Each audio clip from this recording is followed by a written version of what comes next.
Attitude Broadcasting presents BSS Carolina with your host, Rocky.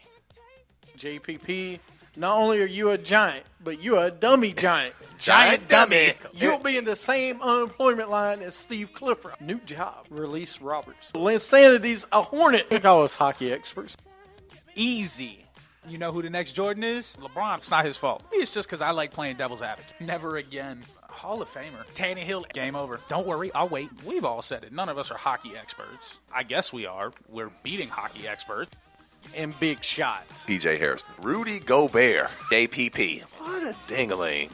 Linssanity. I said better. I didn't say good. Roy Hibbert. What a dingling. If Duncan gets the 7 rings, not his fault. With Jordan, you got plenty of money. Get you a driver. Bump that. Side pieces. Side pieces. Ronda Rousey.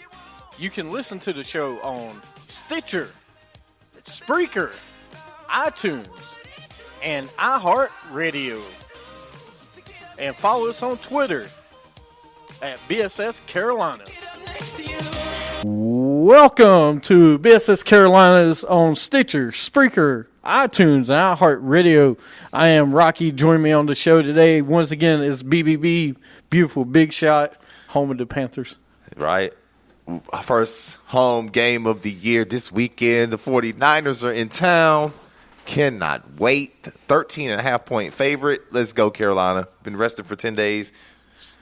It's payback. It's payback time. 49ers came down here a few years ago and embarrassed us in that divisional playoff game. It's payback time. Totally different team, though. Hold on. Let's be fair here. It's not a totally different team. I still see the same some of the same players that was on that team. The jerseys might be the same, but this team ain't even close to that team. And that's why it's payback time. Yeah. Payback time. I keep pounding. It's gonna be tough. I don't know what we'll talk about it in a little bit. Colin Kaepernick's whole thing will be there. So, it's going to be interesting to see how the Panthers and the city of Charlotte reacts to Mr. Kaepernick. We'll see. Well, I'm sure he'll have plenty of supporters, too. No, I'm sure he'll have some. You're in North Carolina, so I'm interested to see how it goes. But first, I wanted to talk about a couple things. National anthem on 9/11. I want to get your thoughts. Jerry Jones, we ain't going to spend a whole episode on this, but we'll talk about it for a sec. What's your thoughts on Jerry Jones? He told the whole team, you're actors. You're playing on my field. I'm a Caucasian. I don't have the same point of view on this. Right. I don't have the same investment, I guess, that someone else does because I'm not. All I have is the way I've grown up and the way I've been taught in my life is all I have. But the values that have been instilled into me. So coming from somebody that's different than I am, what's your thoughts on Jerry, national anthem? We have 4 Dolphins kneeling on 9/11, by the way, for the anthem. Right, wrong. Raising your fist for what was the Black Panthers back in the day. Mm-hmm. So, what's your thoughts? That's what's kind of bothering me. That it feels like it's starting to teeter on that line of being a race thing, a black-white thing, instead of the issue that it was originally brought out to be for Colin Kaepernick. Anyway, was the mistreatment of black people by the police, which, I'm not a big fan of the police. I grew up in poor neighborhoods. Trust me, the police and I aren't the best of friends. But, I respect what they do because they're out there. They're supposed to protect and serve. And sometimes their protect and serve gets misconstrued on the black society, and we get looked at and targeted because of maybe how the way we dress, or if we're in a big gang of us and it's like 7 of us, and we could just be hanging out and chilling, but it gets perceived as they're out causing trouble sometimes by, mistrusting cops. There are those cops and there's great cops. As far as the kneeling for the national anthem thing, I mean, again, me personally, I love this country, so I'm a stand to show respect for this country and for the flag, and if I have personal issues with cops and stuff, I'll handle that a different way. I'm not mad at the players. They can do what they want, with freedom of speech. You want to take a knee during the anthem, that's fine. But I just don't want it to cross over that race line, I don't want it to be a black-white thing or a gay-straight thing or a man-woman thing. It's because it was initially supposed to be a police mistreating the black society thing and us trying to build better relations with the police force so that all of us can live more harmoniously. That's what I'm hoping that the issue continues to go back to and become. Let's stop taking it to where it feels like a race thing, man. And Jerry Jones, I mean, it's his football team. If you're like you and I were talking about pre-show, if your boss asks you to do something, what are you going to do? You going to disrespect your boss? Go ahead. You're going to be fired. So if my boss asked me, hey, I need you guys to, if I was in the Dallas Cowboys and Mr. Jones walks in the locker room and says, I expect my team to stand during the national anthem, I'm standing. I would have stood anyway. But my boss just asked me to do something for my job. I can't afford to be fired. He's coming to a lot of heat of the backlash of telling people, hey, you ain't got no choice. What other job do we get to tell the boss what we're going to do? We don't. It don't matter, black, white, Mexican, whatever. You're doing whatever your boss asks you to do. You want to keep your job. Now, is it fair? I was totally against this Colin Kaepernick when it first started. Now, I get it. I understand. He has the right to do this. I have the right to dislike him doing it. People have the right to say, no, I don't like him doing it. There's so much people telling other people they don't have the right to do it. Aren't the people that saying they don't have the right to do it being just as racist or bigoted against people telling them no, they can't? Isn't that the same issue? I mean, and it's not supposed to be about that issue. It's supposed to be about police brutality, and let's fix that. And now it's branched off into people telling other people they can't. Like Trent Dilfer said something about it, and now he's on fire for it. He's a paid analyst. He's supposed to say stuff about it. And the people were beating on him about it. And then, I was talking pre-show, we were talking about Megan Rapinoe.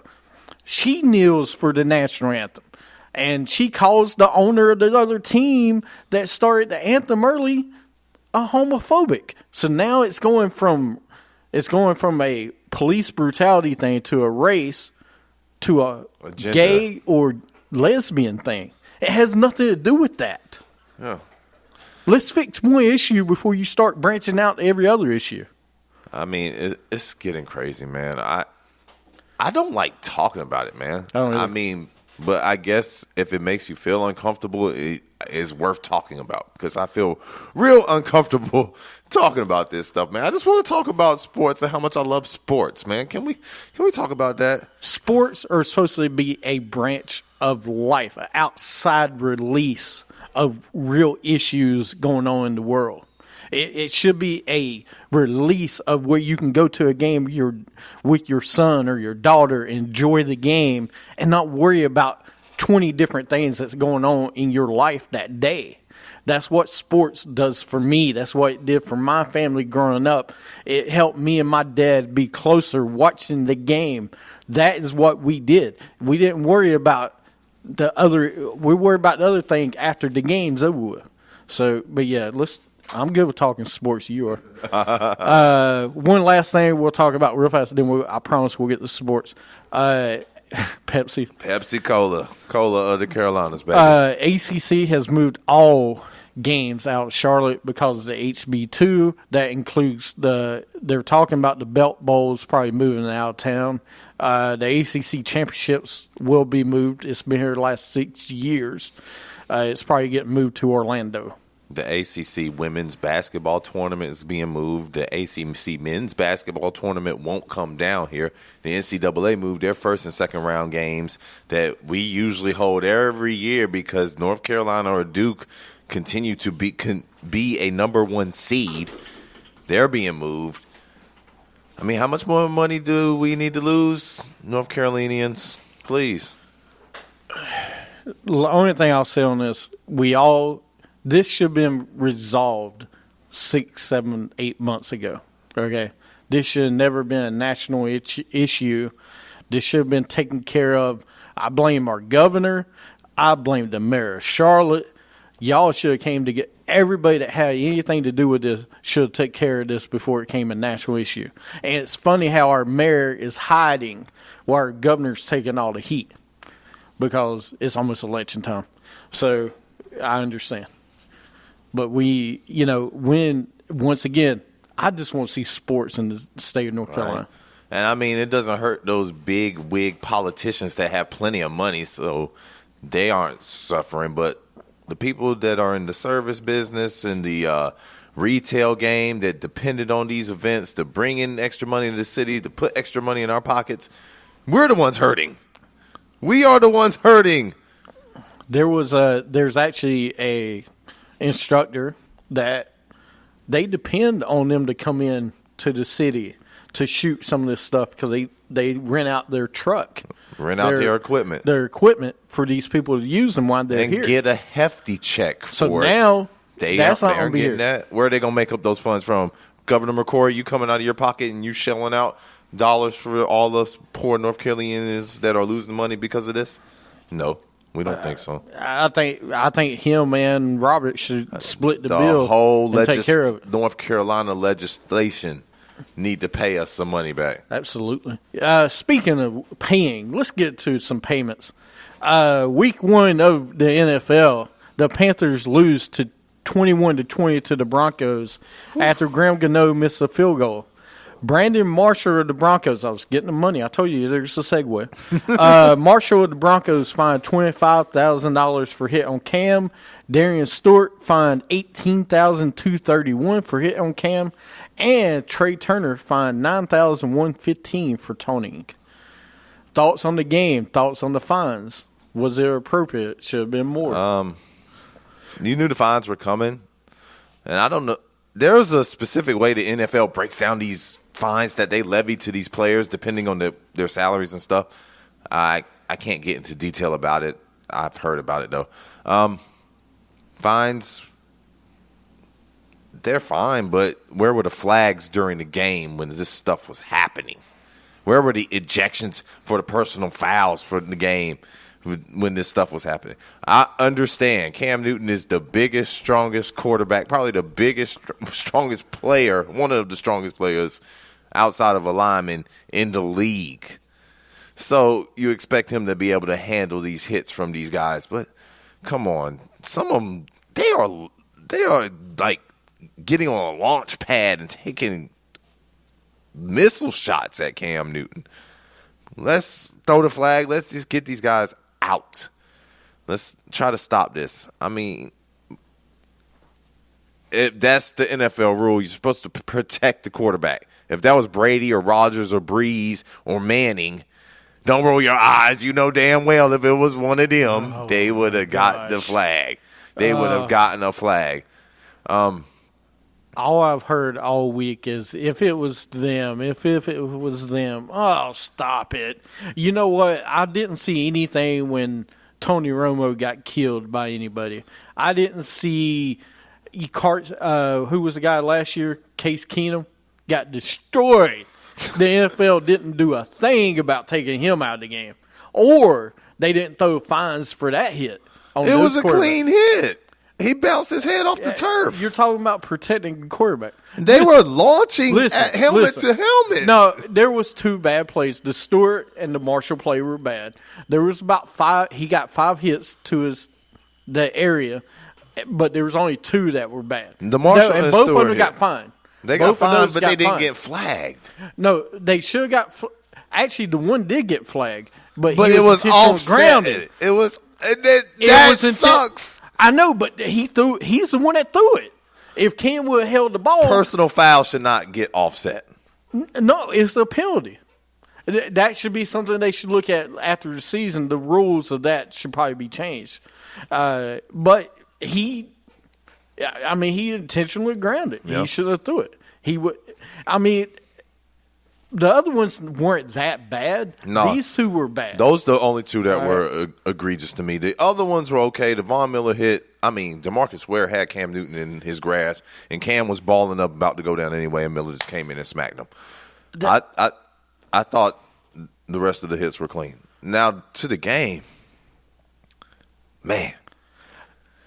The Panthers played really well in the first quarter. First half, they made – they got 2 turnovers, 3 turnovers total on Simeon. They couldn't stop the run.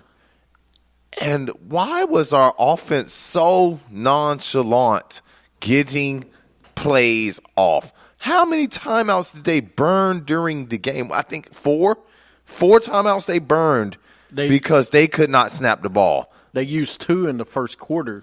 In the first 5 minutes because they couldn't get the playoff. And then had none going into halftime when they were marching right down the field. Could have had a touchdown instead of a field goal. We didn't have a 7th-round first-year starter taking snaps back there. We had the league's MVP taking snaps. That is inexcusable. He played well, but those were inexcusable mess-ups with time management when we needed timeouts. And then the one at the end of the game on the 3rd down with a minute and plus left, and where we're trying to drive the field goal range, those are tough. Those are tough timeouts to waste. This Bronco team shouldn't even been in this game. It shouldn't even been on the field against the Panthers. The defense is good. Don't get me wrong. But you can't force 3 turnovers and be up by 10 points only. You should have been up 24-7, maybe 24, maybe more than that. It should have been 21-7 at halftime minimum. It should have been at least 21-7. I'll say that. And you should have blew them out. Simeon didn't play that well. He played good. He played not all right. that well, but for a 7th round rookie, whatever, they let him off the hook defensively. No pressure. None. I mean, where's your defense ends? Coney Ely had a couple good plays as usual against the Broncos. Charles Johnson had 1 pass rush. Right. Vernon Butler got in 1 time, but other than that, they got no pressure. There was no pressure. The cornerbacks were given their rookie cornerback, so it's on Ben Wiki is different, but he might as well be a rookie. There was no. They were getting burnt. I mean, as far as giving up plays. Bradbury gave up plays, but he did not get beat deep. Like, they didn't go behind they didn't try him to go and deep, go touchdown. I mean, at the end of it, Demaryius only had 4 catches. Emmanuel had like 4 or 5 catches. Emmanuel Sanders was the big catch of the day. I mean, and that was on Ben Wickery. Right, that was big 3rd down plays, big 2nd downs. But the defense, okay. But the offense. And Trey Boston can't tackle. No. He is the worst tackler on the Panthers roster. What is going on? There's a reason he hasn't played until this year. Okay. And they should have kept Harper if you was going to do that. But offensively, the most vanilla offense in the league is back. You don't throw the ball deep. We didn't take a shot deep all game. Why didn't we throw that Tay again down the field? Why didn't we throw better? Or Philly Brown down the field? Right. Or listen, Yeah, I said or a couple times. Let's do some screens. Where's the wide receiver screens? You have to spread them out. Throw Ted Ginn. Throw Philly Brown with some screens. Try to get them outside. Throw Jonathan Stewart some screens. We didn't see one single screen. We reverted back to, KB's on the field. Let's just fire him to football. And Cam KB was overthrowing them. Sometimes KB, he's good, but he has some suspect hands, some unsteady hands. And he popped a couple balls up in the air, and one of them happened to get intercepted by Chris Harris. By the way, a great interception. Laying on his stomach, right. Dove and got that ball. Unbelievable play. But where is Mike Shula? Once again, I think cost them a game because you took your foot off the pedal in the second half. You wasn't aggressive the whole game, but it wasn't. It's sad. This offense should have scored more points than they did, and you can say Cam, and you got to stop leaving Cam in the pocket. Your offense line is not that good. You need to roll him out. Have him throw on the run. They moved the ball fine. They scored when they got in the red zone. It's like the second half, though. I don't know. They got the ball to start the second half. We should have punched them in the mouth. We should have drove down and made it 24-7. And it should have been game time, and we just didn't do it, man. Just looked really nonchalant. We'll play better this week. You should. You got the Niners, so. We don't write the schedule. Cowboys lose to the Giants 21-20 after Terrence Williams doesn't go out of bounds. He could have set up a game-winning field goal. Who knows if Mr. Bailey would have hit it because it would have been a 60-yard field goal. But still, he was bonehead. He was rolling, though. No, he was rolling. He may have. You got to give him a chance to do it. Or better yet, throw a Hail Mary to Dez Bryant. It might work. It might not. But, hey, at least we would have had a chance. Anyway, they lose to the Giants. I think Dak looked good. Very vanilla as far as offense goes. We didn't take a lot of shots. Where was Dez Bryant? We didn't put him in the slot at all. I don't understand. Throw him some meant for missing in action because he was not out there. By the way, that was a touchdown catch. I don't care what anybody says. It never touched the ground.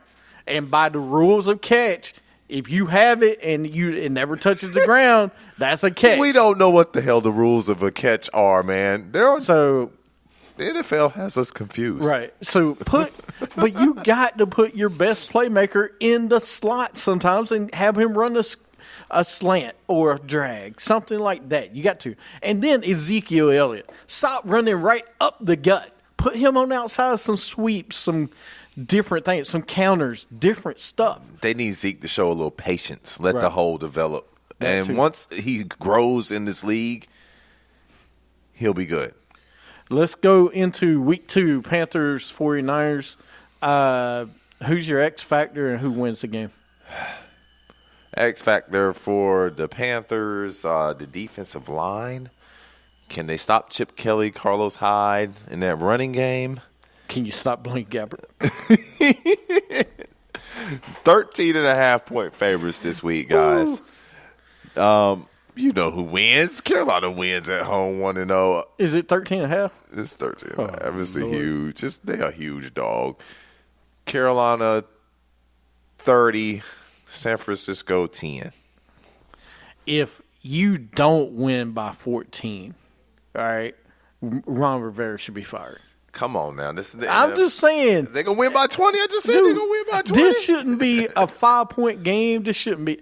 Listen, the 49ers did the same thing last year. They beat Minnesota, who we thought, and Minnesota made the playoffs, and San Francisco fell apart. You can't have no faith in the 49ers. For the 49ers to win, it's going to have to be Blaine Gabbert. It's so funny to say. Blaine Gabbert, he's going to rescue you guys. Panthers should win easy, like you said, 30-10. It should be 34-7. I mean, I'm giving you 7. I'll give you a touchdown. Cam Newton is the guy to play in fantasy this week. My goodness, he is going to have a huge game. I think Kevin Benjamin is one of those guys to play this week. I think Cam has 2 with his arm and maybe 2 more with his legs. Yeah. No, I agree, but I'm definitely going with the Panthers. Real fast, Charlotte area news. UNCC 49ers won last week, 47-14. They beat Elon, 47-14. Go ahead. We busting up on Elon. So we're 1-1 right now. This week they're home to Eastern Michigan. Go check them out. And the Independents are still playing through the end of the month. Go support them before their playoff run starts. Let's go, Charlotte. Absolutely. Let's go into patrolling segment.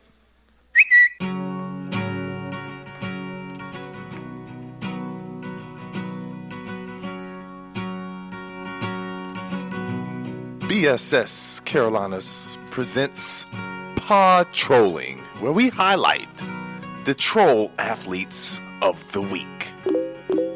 Patrolling the websites just for you to clown on your favorite athletes. I've got one.